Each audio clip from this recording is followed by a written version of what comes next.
मेरे ना, ना, ना, ना, ना, ना, ना।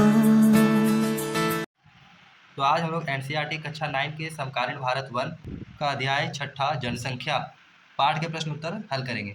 में से किस क्षेत्र में प्रवास आबादी की संख्या वितरण एवं संरचना में परिवर्तन आता है? का है प्रस्थान करने वाले क्षेत्रों में, खा है आगमन वाले क्षेत्रों में, गा है प्रस्थान एवं आगमन दोनों क्षेत्रों में, और घा नंबर है इनमें से कोई नहीं। तो इसका जवाब होगा गा, प्रस्थान एवं आगमन दोनों क्षेत्रों में जनसंख्या के वितरण एवं संरचना में परिवर्तन आता है। दूसरा प्रश्न है जनसंख्या में बच्चों का एक बहुत बड़ा अनुपात किसका परिणाम है? का है उच्च जन्म दर, खा है उच्च मृत्यु दर, गा है उच्च जीवन दर, और घा है अधिक विवाहित जोड़े। तो इसका जवाब हो जाएगा उच्च जन्म दर। उच्च जन्म दर के कारण ही एक बहुत बड़ा अनुपात बच्चों की संख्या का है। तीसरा प्रश्न है निम्नलिखित में से कौन सा एक जनसंख्या वृद्धि का परिणाम को दर्शाता है?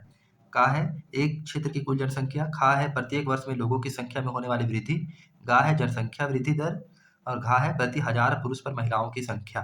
तो इसका जवाब होगा खा नंबर, प्रत्येक वर्ष लोगों की संख्या में होने वाली वृद्धि को ही जनसंख्या वृद्धि का एक परिणाम है। चौथा नंबर प्रश्न है 2011 की जनगणना के अनुसार एक साक्षर व्यक्ति वह है।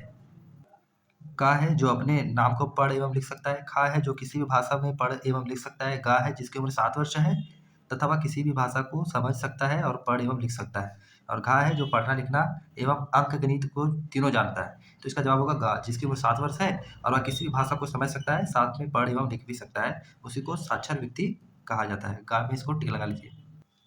बढ़ते हैं दूसरे प्रश्न की ओर। क्वेश्चन नंबर 2, निम्नलिखित के उत्तर संक्षेप में दें। 1 नंबर है जनसंख्या वृद्धि के महत्वपूर्ण घटक की व्याख्या करें।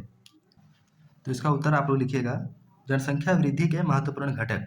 3 पॉइंट बना लीजिएगा। पहला है जन्म दर, दूसरा है मृत्यु दर, तीसरा है प्रवास। जन्म दर किसे कहते हैं? एक वर्ष के दौरान प्रति 1000 लोगों पर जीवित पैदा हुए बच्चों की संख्या को जन्म दर कहते हैं।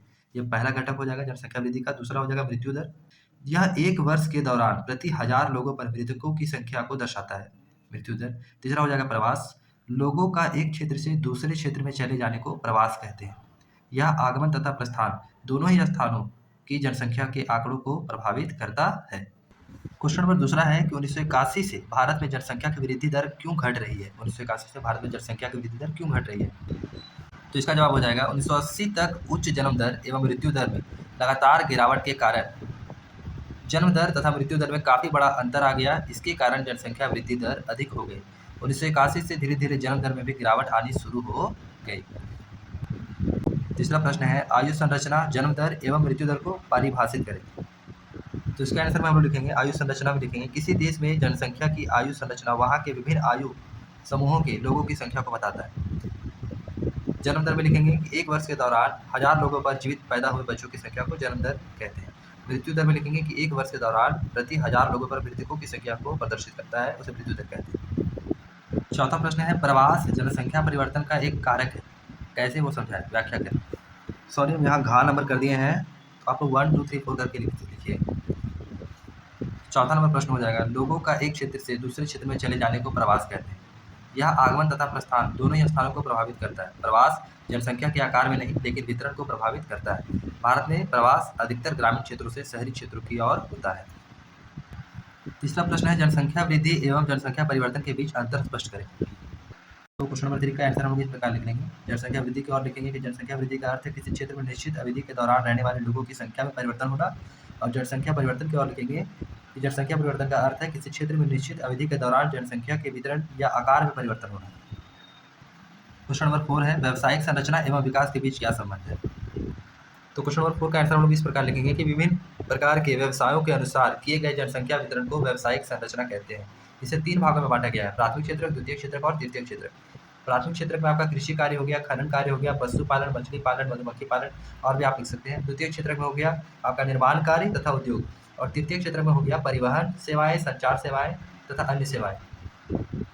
इसके साथ ही आप ये भी लिख सकते हैं कि विकसित देशों में द्वितीयक और तृतीयक क्षेत्र वाले लोगों का अनुपात अधिक होता है और विकासशील देशों में प्राथमिक क्षेत्र में अधिक लोग होते हैं। क्वेश्चन नंबर 5 है स्वस्थ जनसंख्या कैसे लाभकारी है। क्वेश्चन नंबर 5 का हम लोग आंसर लिखेंगे कि स्वस्थ जनसंख्या विकास की प्रक्रिया को प्रभावित करता है। एक अस्वस्थ व्यक्ति की तुलना में एक स्वस्थ व्यक्ति अधिक उत्पादनशील तथा सक्षम होता है।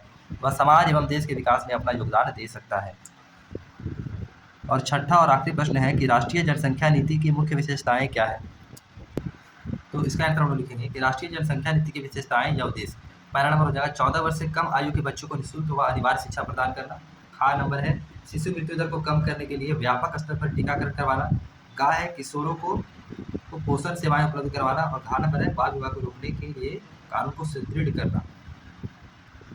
यहाँ आपका क्वेश्चन आंसर होता है समाप्त। Thanks for watching this video. मिलते हैं किसी दूसरी वीडियो में।